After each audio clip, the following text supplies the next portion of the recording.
Thank you for joining me. The Yessenia Garcia story is all over. But the main question is, would she still be in jail if the victim would press charges? But you have to view the story to understand. Follow me. Can you imagine going somewhere with a friend and then all of a sudden you being accused of a crime you didn't even commit? A DUI, 2 counts, and failure to stop at a scene of an accident causing an injury. And sure, you drove to the location, but you certainly didn't hit anyone upon arriving. And your vehicle stood still. And how is it that you get arrested for a DUI and you weren't even driving at the current time? Huh? They didn't catch you in the midst of driving. But you know what? Even though they booked and charged and accused, falsely accused accordingly, they still stand firm to his word. Follow me. It seems as though Yessenia Garcia is being accused of a crime she totally did not commit.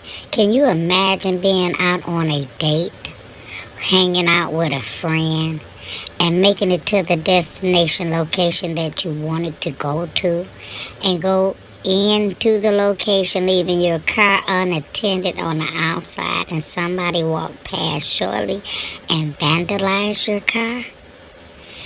And then you come out and discover it, flag down the police department.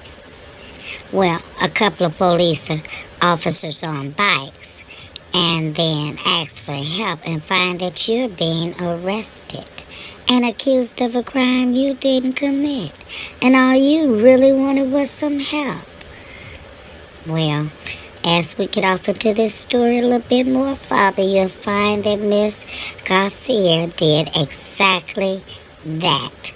She had 45 minutes of listening to a cop who accused her of the crime she didn't commit.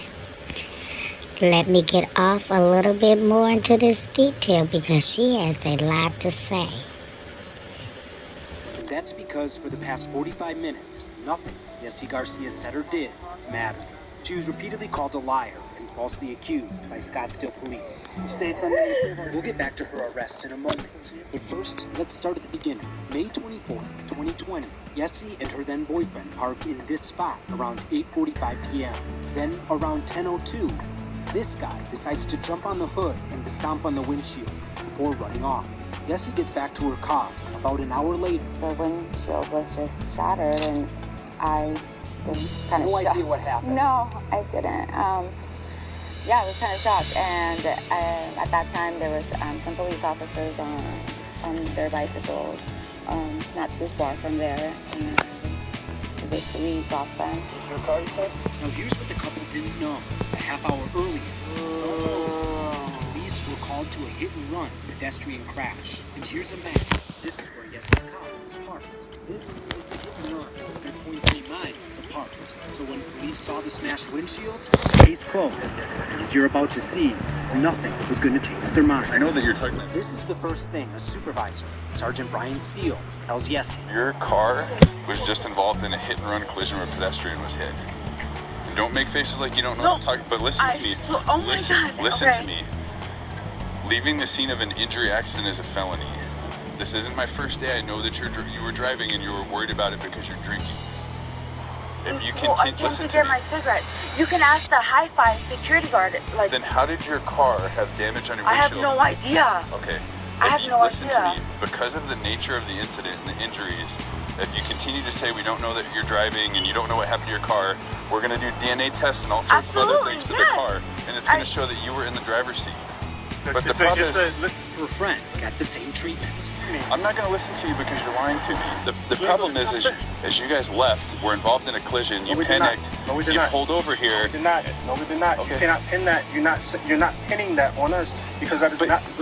You're not listening to me. I'm listening to you. You're not saying that this vehicle was involved. Listen, stop talking for a second. You're not listening to me. Officers refused to believe they had just come from a nightclub and had been there for hours. Let me show you the transaction. Let me show you the transaction. I don't need to see the transaction. Why?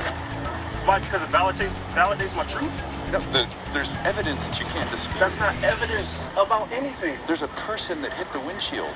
Nobody hit the windshield. Okay. This car... All right, I'm not going to argue with you, man. Won't argue, but police would lie to him repeatedly. I already know she was driving. I'm not stupid. We have witnesses and we have cameras. I'm trying to help protect you guys now because now you're lying to us. She has glass on her clothing like an explosion, like small shards of glass. Did you have glass on your shirt? No, not at all. Body camera video shows officers shining flashlights on Yessie, claiming they see glass on her top.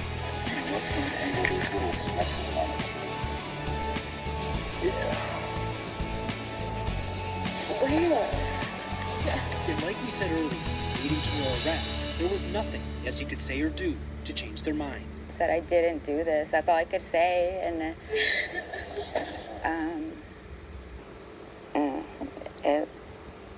yeah, I just wanted them to believe me. She was taken to the station, and because they claimed glass was on her clothes, Yessie says she had to strip naked. Pretty embarrassing and just humiliating.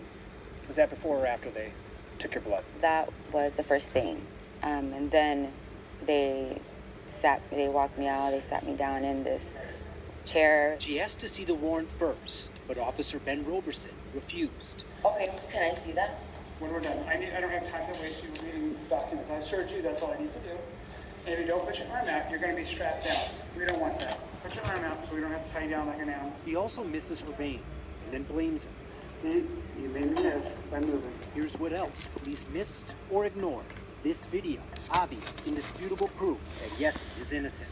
Officers had this surveillance video before she was handcuffed or brought to the station. An officer went to a nearby building, spoke to a security guard, had him pull up the footage. The call came out at 10:48, so if we go back to like 10:40. In the police report, Officer Nicholas Fay wrote, video review was inconclusive to show if the vehicle had left and come back or remained there the entire time, based on the It was at that moment I paused the video because, as you can see, they still are trying to accuse her of a crime.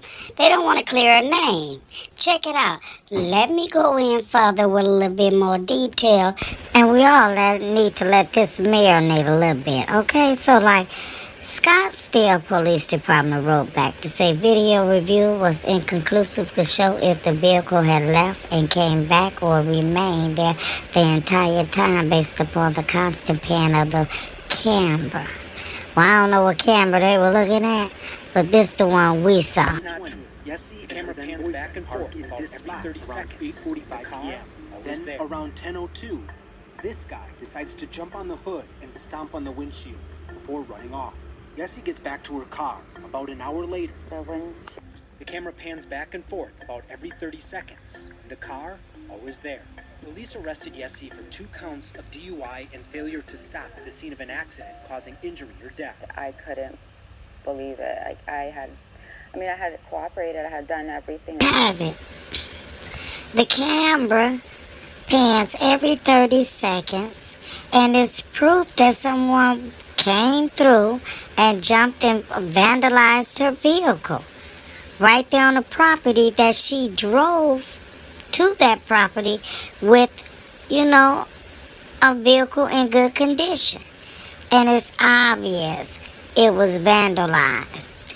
And the person that got hit earlier that moment of the day or evening, let's just say that, refused to press charges, probably simply because they know she didn't do it. They know that wasn't the vehicle that hit them. But yet the police department says not enough proof, huh? Make that make sense. It sounded to me like it was a cop that came to work on a bad day. A sergeant at that. and he felt as though he wanted to put aim at a female. And she was the target.